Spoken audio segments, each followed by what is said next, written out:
Okay, we're on the first floor now. The other room that I haven't shown you is the Marvel room. So come with me now and go past these beautiful blow-ups in the reading area. There's Scott Free and Big Barda. There's Johnny Storm and Crystal, and a little reading display for you to look at some of the Kirby books. And in here you'll find the video monitor, which is playing some of Kirby's interview material for people to see what Kirby looked like and sounded like. And this is the room where you can take in some of the Marvel Age of Comics. In addition, of course, to the Fantastic Four room we've given you. And let's move across to the first image. To start with, we actually predate Marvel Comics, and we look at Race for the Moon.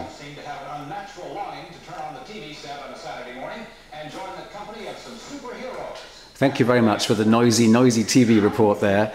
This is, of course, Race for the Moon from Harvey Comics, and it is a precursor of the Marvel Age. What we're doing here, of course, is moving from the space race science fiction 50s into the birth of Marvel Comics with Fantastic Four in 1961.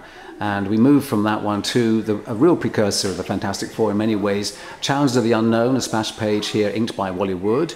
For DC Comics, of course, Kirby. This was a bestseller that Kirby created for DC, but sadly he had to leave DC somewhat under a cloud because of a dispute over profit sharing or a profit deal made with one of the editors at DC Comics for the Sky Masters strip, which you saw in the other room.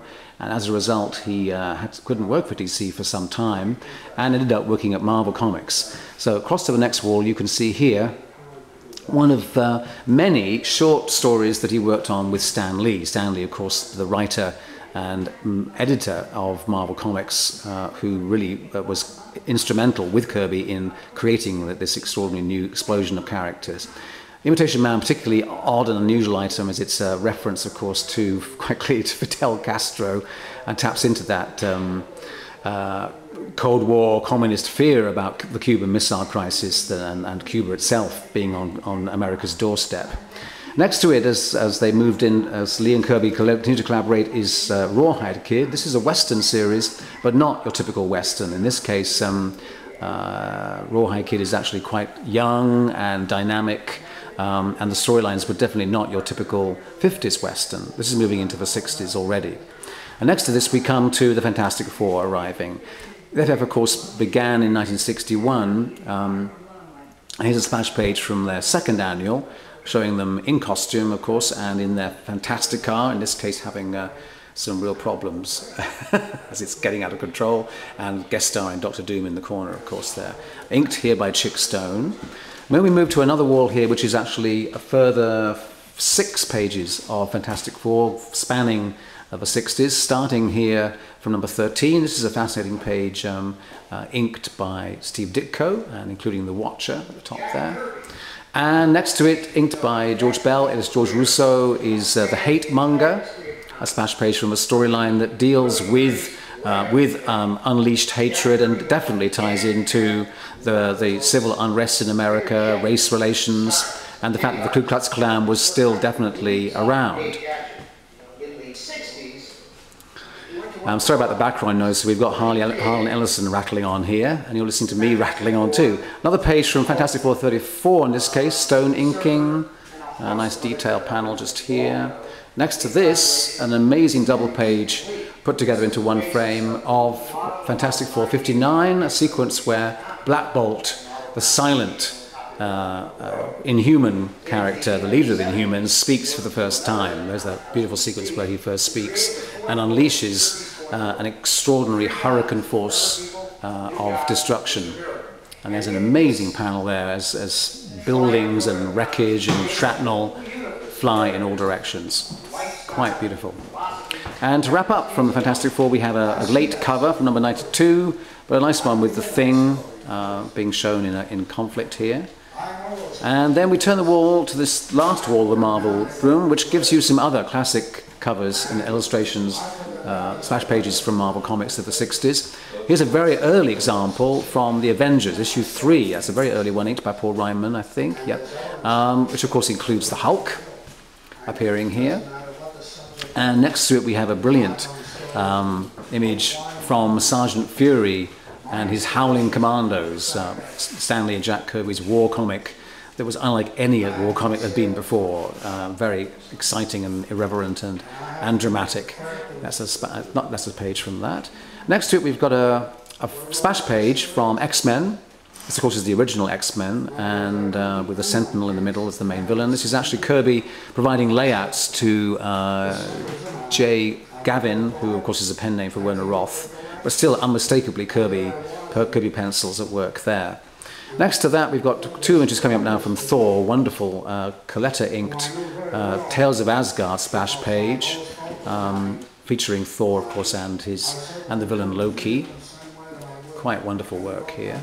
And next to that, as a cover, Thor 145, showing Thor in his civvies, in his rather cool polo neck and slacks, as his godhood is stripped of him by Odin. He loses his powers and his hammer, Mjolnir, and is consigned to Earth. And finally, of course, Captain America. I mean, the first great Marvel hero that Jack Kirby created with Joe Simon, of course, in 1940-41, but actually revived with Stan Lee in the 60s. And here's a dramatic splash page of the character. So this room, as I say, concludes. We were hearing in the background a video which is playing here of some of the interviews with Jack Kirby. So it's lovely to have Jack Kirby's voice and presence here in the house that Jack built very appropriately. And we also have a couple here of display cases which show the actual printed pages from some of the artwork that you've been seeing on the wall here, just to give people an idea of how the artwork is changed from its original form, its large black and white form, of course, shrunk down, colorized, and printed onto newsprint as regular comic books. So there's one of those. Here we have Jack himself on the screen. Let's have a quick listen. I don't think anybody can. Who's got the answers?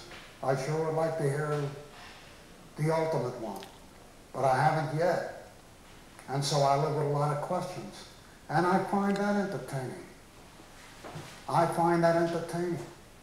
And if my life would have went tomorrow, it would be fulfilled in that manner.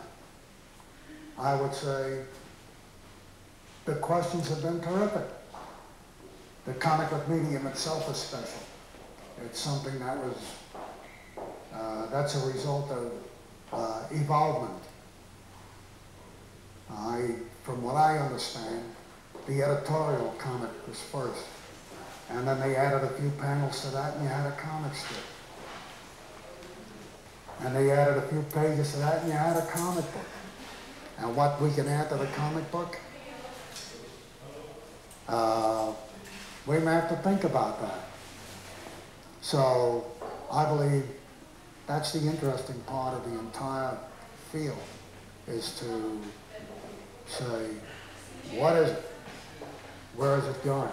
How will it evolve? And we experiment with that every day. Wonderful. Oh, gosh. Yes. Thank you, Jack. There we are. What can we do with it? What are we doing with the comic book? Well, he did so much. This is a truly inspiring exhibition. Here's a display case, just to wrap up, of some of the work that we're showing in its printed form, of course, from the Fourth World comics, and also, of course, from Demon and Commandy. Clearly, Jack Kirby was one of the key people to take comics forward, to question where they could go, and his inspiration will live on.